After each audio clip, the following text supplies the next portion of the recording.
So let's talk about choices. Sometimes you find yourself trapped between two worlds, and there's no way forward but to choose one or the other. Let's say you're approaching learning a new language once you've already got a couple of them under your belt.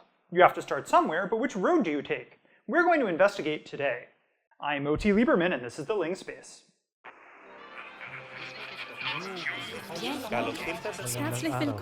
Welcome to the Ling Space.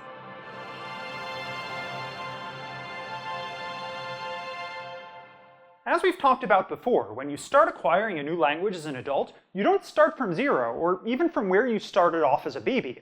Instead, your new language journey begins from right where your old language left off. The first thing you do is transfer over the whole grammar, the sounds, structures, and semantics as the base of your new language. And then you tweak the settings to better match your new target. You have an underlying outfit, and then you make changes so you match your new linguistic surroundings better. But everything gets more complex once you have more than one language in your head when you start with the new one. Because what should you transfer? Do you still just move over the settings from your first language, your L1? Or do you opt for your second language grammar, your L2? Or can you pick and choose between them, making the best use you can of both grammars to launch your new one? There's no obvious reason to prefer one option over the others as the foundation for your third language, or L3, so this is a topic ripe for experimentation. So let's get right into those experiments. A 2009 study looked at how native Chinese speakers with advanced L2 English deal with objects in Norwegian. Chinese allows you to drop your objects if a sentence is already clear about what you mean. So you can say this, which means Li Qin fixed her luck yesterday, or if it's already clear you're talking about luck, you can opt for this, which is just Li Qin fixed yesterday. No need to spell out that you mean luck there. In English, though, that sentence is bad. You need an object pronoun there. It's got to be something like Li Qin fixed it yesterday, or it's no good. And Norwegian is the same as English on this front. It needs its objects to be said out loud to be grammatical. So what transfers? If the learners in the study shift over their L1 Chinese settings, that wouldn't be great for their Norwegian. They need those object pronouns to reliably show up. It'd be much better for them if they could use their L2 English settings where objects are required. They already have them after all, so why not use them? And yet, it looks like the Chinese is actually what transfers here. Their beginner's Norwegian has way too much exception of absent objects, just like Chinese. It's only later that they get better at recognizing that Norwegian actually requires objects. The fact that they've got English to draw on doesn't seem to help.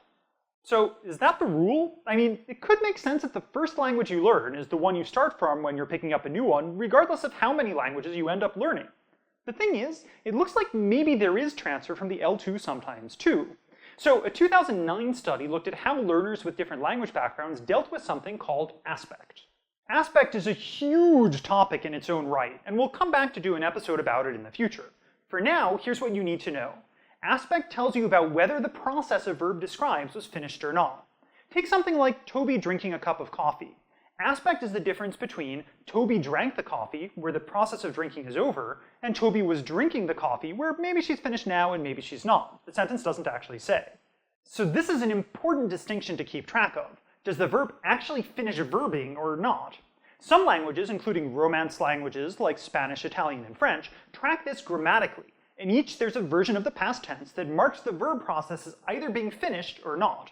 And then there's English, which is messier than a cranky old sea witch's house. English does care about aspect, but it has a mixture of ways of doing it with a lot more ambiguity, uses of extra words like would and used to, and different strategies depending on what kind of verb you're throwing out there. It's not hard for proficient English speakers to use the right ones the right times, but it doesn't map easily onto the Romance aspect system at all. With that in mind, let's get back to the acquisition question. We might assume that given what we know about transferring your grammar over, picking up aspect in one Romance language should be pretty straightforward if you have another similar Romance system already. But having English also stuffed in your brain could throw a wrench into your transfer plans. And if English is your first language, can you keep the Romance going from your second language, or do you have to relearn it from scratch for your third? And finally, if your L1 is a Romance language, will knowing English get in the way of nailing L3 aspect, even if it's not your native tongue? So the study we're talking about tested native English speakers who only have one Romance L2, as well as both of those combinations. Native English speakers with a Romance L3, and Romance speakers with L2 English learning another Romance language as their L3. And it turns out, no matter what the ordering, having some Romance in your life already makes your ability to learn aspect in the L3 smoother and more consistent. Both L3 groups were more accurate with aspect than the group which only had English. And that suggests you can transfer over stuff from whichever language you have that's most similar to your L3. It just makes your life easier. And that's not the only study that looks like that. A 2011 study looked at how people who spoke both Spanish and English dealt with Brazilian Portuguese clitics. Clitics are these weak little pronouns that can't stand on their own. They need to be attached to a host verb. English only has rugged pronouns that don't need verbal support, but Brazilian Portuguese and Spanish both use clitics with a few differences. For example, both put the clitic before the verb when the verb is finite, like in both of these, which mean he looked at me and did not say anything.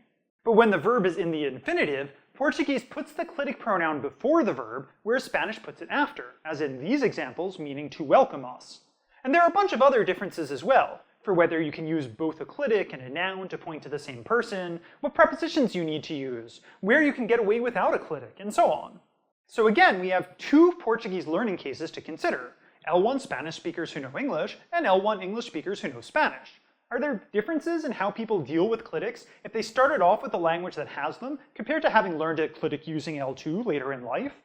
Again, what it looks like is that Spanish and English speakers behave similarly. Each group mostly gets the right patterns of usage in Portuguese. And beyond that, the mistakes that they did make look as if they came from knowledge of Spanish that didn't mesh with Portuguese, regardless of whether Spanish was the L1 or the L2 for the speaker. So the structural similarities between Portuguese and Spanish led to the Spanish getting transferred, leaving English out. So where does that leave us? Well, a lot of the data on L3 acquisition looks like we can draw on whatever we have that's closer typologically to what we're learning. But that doesn't seem to be all there is to it. Sometimes it seems like even if we have better choices available, the L1 influence just stays stronger. And there are still a lot of open questions, like what does closer typologically actually mean? And how small are the pieces that you can move from each language? Like, say, do you transfer the phonology from one but the syntax from another? And part of this is just methodologically hard.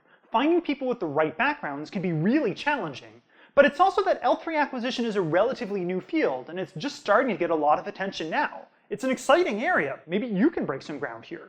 Whoever investigates this, though, it won't be much longer before we know a lot more about what choices polyglot brains make.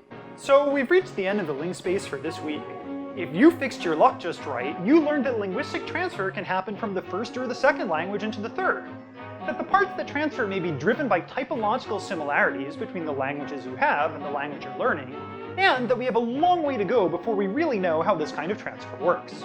The Ling space is produced by me, Moti Lieberman. It's directed by Denise Prévost, and it's written by both of us. Our editor is Georges Coulombe, our production assistant is Stéphane Hurtepys, our music is by Shane Turner, and our graphics team is Atelier Muse. We're down in the comments below, or you can bring the discussion back over to our website where we'll have some extra material on this topic. Also, while you're there, try dropping by our store where we have a bunch of cool linguistic stuff. Check us out on Tumblr, Twitter, and Facebook, and if you want to keep expanding your own personal Ling space, please subscribe. And we'll see you in 2 weeks. Sao Bolognese!